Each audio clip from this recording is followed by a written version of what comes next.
जय भीम, जय शिवराय. आपण पाहतात पुरंदर सम्राट न्यूज. सासवड येथे अखिल महाराष्ट्र कोल्हाटी डोंबारी संघटनेच्या वतीने भटके मुक्त विकास परिषद व गुणगौरव सोहळा उत्साही वातावरणात संपन्न. विद्यार्थी, कलावंत यासह विविध मान्यवरांचा सन्मान. सासवड येथे भटके मुक्त विकास परिषद व अखिल महाराष्ट्र कोल्हाटी डोंबारी समाज संघटना यांच्या विद्यमाने आचार्य प्रल्हाद केशवात्र सभागृह वागेरे विद्यालय सासवड येथे भटक्यामुक्त पालावरील समाजातील उत्तीर्ण विद्यार्थी तसेच विविध क्षेत्रामध्ये नेत्रदीपक कामगिरी करणाऱ्या मान्यवरांचा सन्मान व कौतुक सोहळा शाल, पुष्पगुच्छ व खंडेरायाची प्रतिमा भेट देऊन करण्यात आला. तसेच 10वी-12वी उत्तीर्ण विद्यार्थिनींचा सन्मान, शालेय साहित्य, रोख रक्कम व कैलासवासी गोविंद रावळ यांचे स्मृतिचिन्ह देऊन त्यांचा सन्मान करण्यात आला. यावेळी ज्येष्ठ तमाशा कलावंत पुष्पा यादव औंधकर, बुवा डावळकर, गायिका भारती औंधकर, विनायक कुडाळकर, शत्रुघ्न औंधकर, शांताराम लाखे, माधुरी जावळेकर, माऊली जावळेकर, रमेश जावळे, सागर लाखे, विनायक कुडाळकर, अनिल डावळकर, गणेश कुडाळकर, अर्जुन कुडाळकर यांना सन्मानित करण्यात आले. यावेळी पुणे कॅन्टोन्मेंटचे आमदार सुनील कांबळे, भाजप प्रदेश सेक्रेटरी ॲडव्होकेट वर्षा डहाळे यांच्या हस्ते दीप प्रज्वलन करून कार्यक्रमाची सुरुवात करण्यात आली. यावेळी पुणे महापालिका नगरसेविका ज्योत्स्नाताई कुलकर्णी, डॉक्टर मदन कोटुळे, जगन्नाथ कुलकर्णी, सासवड नगरपालिकेचे नगरसेवक बाळासाहेब बिनताडे, डॉक्टर संजय रावळ हे प्रमुख पाहुणे म्हणून उपस्थित होते. यावेळी आमदार सुनील कांबळे यांच्या शुभ हस्ते रिपाई नेते विष्णुदादा भोसले, ज्येष्ठ पत्रकार दत्तनाना भोंगळे, पुणे जिल्हा पत्रकार संघाचे अध्यक्ष सुनील लोणकर यांचा शाल, पुष्प गुच्छ व मल्हारी मार्तंड यांची प्रतिमा देऊन विशेष सन्मान करण्यात आला. यावेळी विविध मान्यवर व पदाधिकारी मोठ्या संख्येने उपस्थित होते. ज्यांनी संयोजन केलं असे वर्षाने या ठिकाणी छान विषय मांडलेला आहे. फार काय मी बोलणार नाही. आता खरं आपण तो कार्यक्रमाला यायला आम्हाला उशीर झाला, आमच्यामुळे कार्यक्रम उशिरा सुरू झाला. खरं तर समाजाचं या ठिकाणी आपण चांगल्या पद्धतीने काम करत आहात. तर पुढच्या काळात आमच्याकडून किंवा महाराष्ट्र सरकारकडनं ज्या ज्या काही अपेक्षा असतील किंवा जे प्रश्न आपले असतील ते प्रश्न सोडवण्यासाठी तुम्ही नक्की मला सांगा. मी एक आपल्यातला कार्यकर्ता समजून, आपल्या संघटनेचा कार्यकर्ता समजून मी आपल्याबरोबर आहे एवढं या ठिकाणी बोलतो. आणि या ठिकाणी विद्यार्थ्यांचा जो सत्कार केला, विद्यार्थ्यांना प्रोत्साहन मिळावं म्हणून समाजातल्या सर्व विद्यार्थ्यांना आपण या ठिकाणी शुभेच्छाचा कार्यक्रम केला.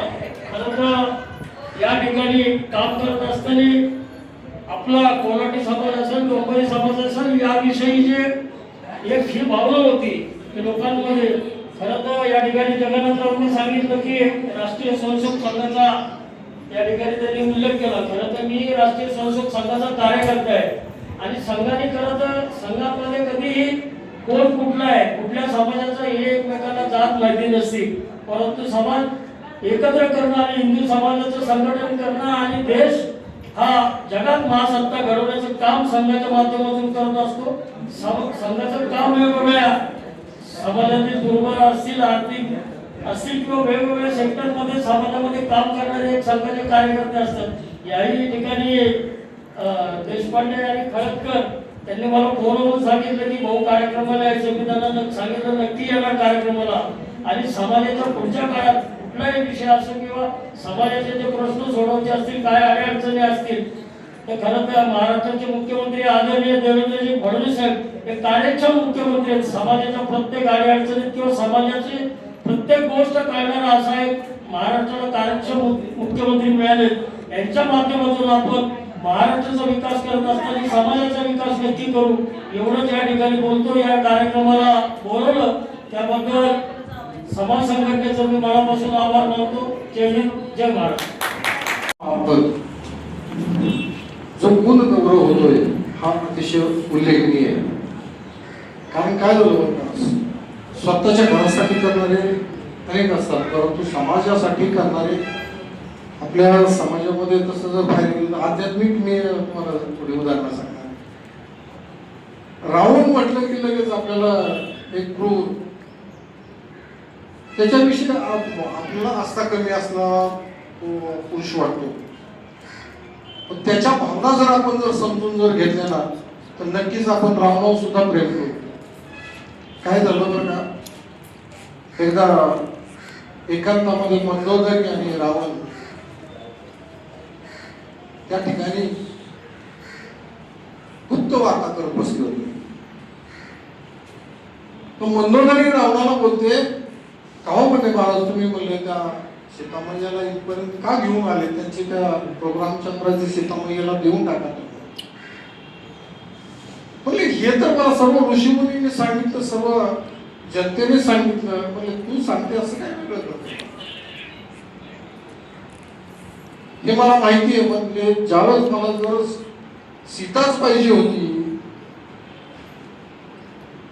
तर मी त्या ठिकाणी सुद्धा तिच्याशी असं विवर्तन केलं असतं. परंतु ज्या ठिकाणी पंचवटीमधून मी सीतामैयाला घेऊन आलो त्या ठिकाणी म्हणलं मी संरक्षण केलं असतं किंवा बाकीच्या गोष्टी घडल्या असत्या. परंतु तिला भिक्षा मागताना मी तिला भिक्षाम देही माई म्हटले, आई त्या ठिकाणी संबोधले. मी असं काही कृत्य करणार नाही. पंचवटी सन्मुख जाता मीच पाहू तो शायुजता. ज्यावेळेस रावण हा नारदाला भेटला होता आणि नारदाला प्रश्न विचारला होता, मला मोक्ष कसा मिळेल. आजच्या या खरोखर अशा कौटुंबिक कार्यक्रमासाठी व्यासपीठावर उपस्थित असलेले आमचे सर्वांचे मार्गदर्शक आदरणीय आमदार सुनील भाऊ कांबळे, राजकीय क्षेत्रातले खऱ्या अर्थाने माझे गुरु म्हणावे असे जगन्नाथराव कुलकर्णी, आमच्या आदरणीय वहिनी नगरसेविका ज्योत्स्नाताई कुलकर्णी, त्याचबरोबर सासवड नगरपालिकेचे सन्माननीय नगरसेवक आदरणीय बाळासाहेब भिंताडे आणि ज्यांच्यामुळे मला इथे येण्याची संधी मिळाली ते आदरणीय मनोहरजी तातवडकर साहेब आणि त्याचबरोबर त्यांच्याबरोबर एक युवा पिढी अतिशय सक्षमपणे त्यांच्याबरोबर त्या दिवशी मलाही भेटायला आले ते आमकर साहेब आणि आपण समोर बसलेले सर्वच समाज बांधव आणि भगिनींना सांगायला खूप आनंद होतोय. तशी मूळची मी जुन्नरची आणि ज्या शाळेमध्ये शिक्षण झालं ती संघ विचाराची, पण मला शाळेमध्ये संस्कृत, मराठी आणि इंग्रजी भाषा शिकवणाऱ्या माझ्या ज्या बाई होत्या त्या कोल्हाटी समाजातील होत्या. म्हणजे एखाद्या शाळेमध्ये मुलीवर संस्कार कसे व्हायला पाहिजे, जी पुढे जाऊन समाजामध्ये चांगल्या पद्धतीने वावरू शकते, एक सात्विकता, शालीनता आणि संस्कार पुढच्या पिढीला देऊ शकते, अशी आमच्या रूपाने आमची एक पिढी घडवणारी खऱ्या अर्थाने एक शक्ती मला, माझ्या आईला आणि माझ्या वडिलांना देखील ज्या शिक्षिका लाभल्या या सर्व कोल्हाटी समाजातल्या होत्या. हे अतिशय अभिमानाने मी सांगू शकते. म्हणजे आजही पुणे शहरामध्ये किंवा महाराष्ट्रामध्ये काम करत असताना अनेक मान्यवर आमदार खासदार महोदय असतील ते आपसामध्ये पैज लावतात. म्हणजे आपण जातीबद्दल कधी बोलत नाही, परंतु ते म्हणतात की वर्षातही ह्या कोकणस्थ ब्राह्मण आहेत का देशस्थ ब्राह्मण आहेत, पण ही माझी भाषा जी प्रगल्भ झाली जरी ग्रामीण भागात न होते तर फक्त आणि फक्त त्या बाईंमुळे झाली. ही मला अतिशय कौतुकाने आज इथे नमूद करायचं. त्यामुळे ज्या दिवशी मनोहरजी मला भेटले आणि त्यांनी सांगितलं की अखिल महाराष्ट्र कोल्हाटी आणि डोंबारी समाजाच्या संघटनेच्या माध्यमातून आम्ही विद्यार्थ्यांचा सन्मान करतोय, मी ताबडतोब म्हटलं की मला यायचंय. कारण कुठंतरी त्या आठवणी देखील जागा झाल्या आणि ज्यांच्यामुळे आपण आहोत तिथं कृतज्ञता व्यक्त करण्याचं देखील मला व्यासपीठ मिळालं. त्यामुळे मी सर्वात आधी आयोजकांचे मनपूर्वक आभार मानते. आजचा हा कार्यक्रम खरं तर समाज बांधवांचा देखील इथे सन्मान झाला आणि येणाऱ्या पुढच्या पिढीचा देखील. आणि आदरणीय ताई इथे बसल्यात की आपल्या समाजामधील कलावंतांचा देखील इथे आदरपूर्वक सन्मान होतोय. मला असं वाटतं हा जो संस्कार आहे हा इतरत्र आपल्याला कुठे बघायला मिळत नाही. तो संस्कार या सासवडच्या भूमीमध्ये खऱ्या अर्थानं आज आम्हाला बघायला मिळाला. म्हणजे जुन्नरच्या बाजूलाच नारायणगाव, म्हणजे विठाभाऊन नारायणगावकरांना आम्ही अगदी समक्ष बघितलेलं. दरवर्षी त्यांचे कार्यक्रम आम्ही बघायचो. आपल्याला इतिहास नेहमी चुकीचाच शिकवला गेला. म्हणजे सातत्याने सांगितलं गेलं भिल्ल समाज असेल, रामोशी समाज असेल, डोंबारी समाज असेल, कोल्हाटी समाज असेल, हा मागास आहे, अस्पृश्य आहे, अशा पद्धतीने काही काळ इतिहास आम्हाला सांगितला गेला.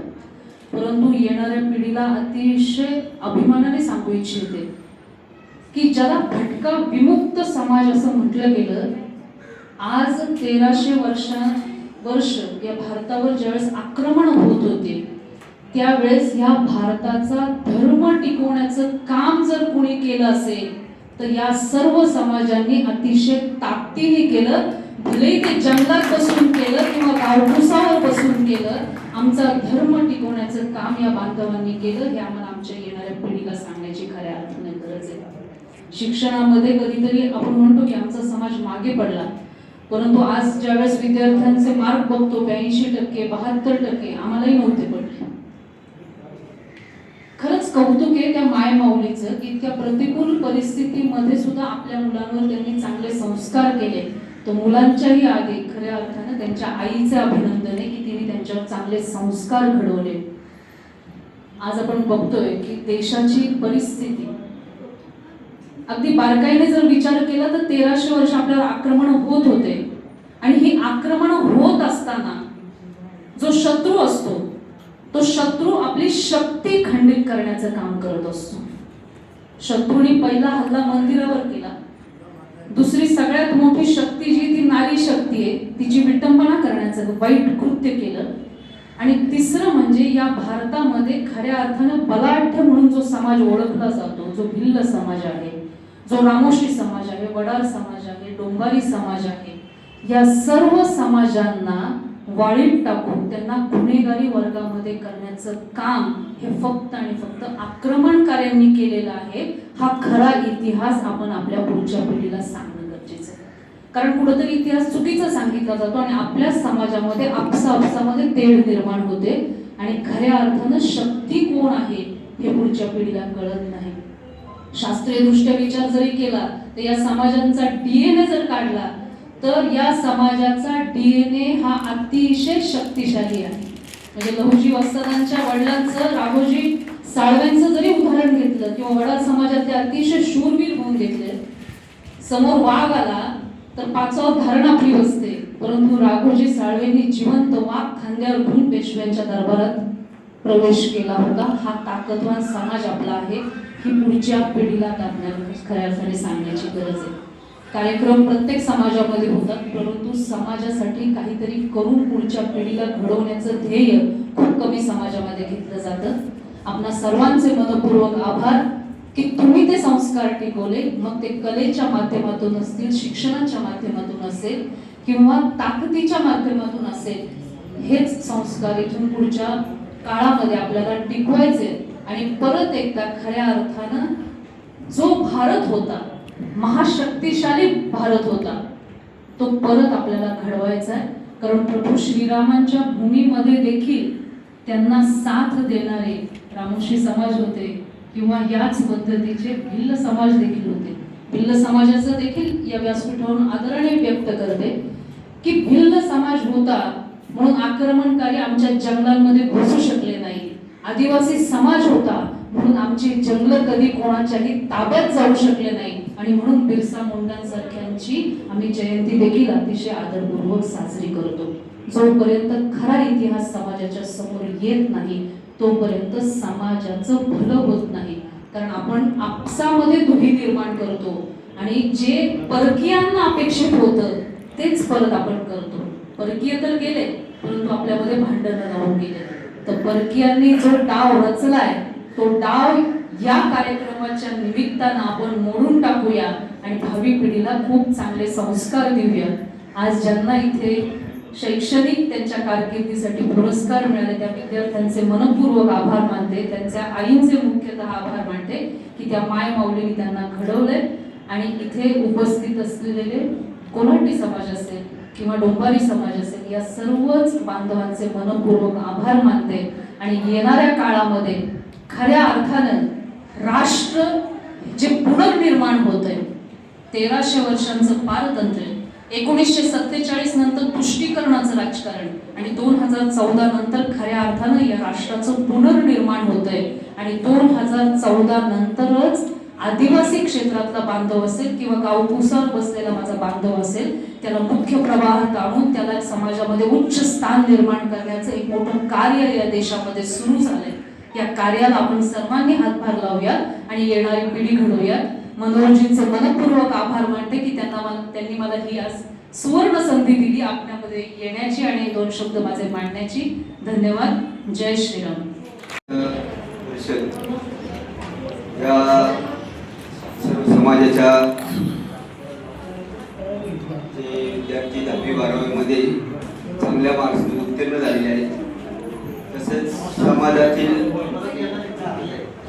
ज्यांनी उल्लेखनीय कार्य केलेलं आहे अशा सर्वच व्यक्तींचा इथं गौरव करण्यासाठी या कार्यक्रमासाठी प्रामुख्याने आपले पुणे शहरातील आमदार माननीय सुनील भाऊ कांबळे तसेच कुलकर्णीताई आहेत.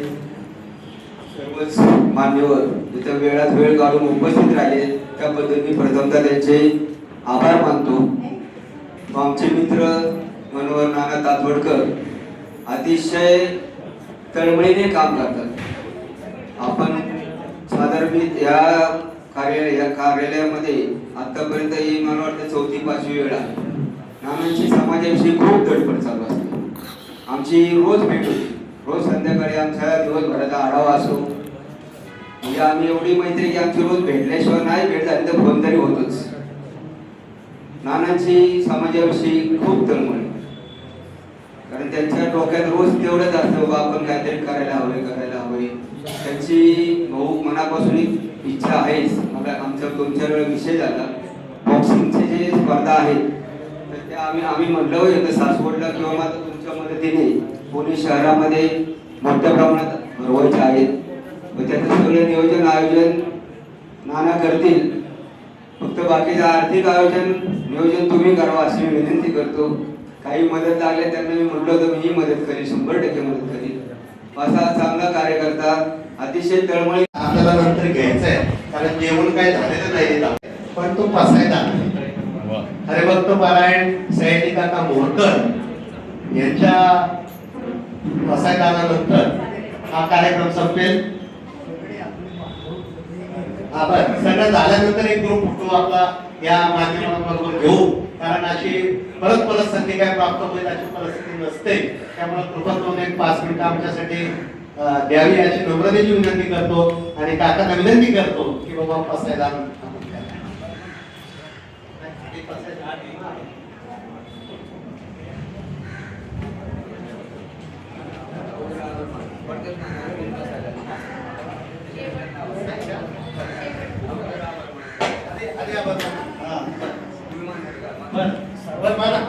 कोण आहे आपण राजू जावडेकर चल आपण राजू जावडेकर विनंतीला मान देऊन आपण सर्व मान्यवर वेळात वेळ काढून राहिलो. आपलं मार्गदर्शन आम्हाला बहुमोल मार्गदर्शन केलं. असंच समाजाला आमच्या संघटनेला आपण मार्गदर्शन मदत मिळावी ही एक आशा व्यक्त करतो. आलेल्या सर्व मान्यवरांचा आणि प्रेक्षकांचं मी आभार मानतो आणि पसायदानाने कार्यक्रम सांगता होईल असं जाहीर करतो.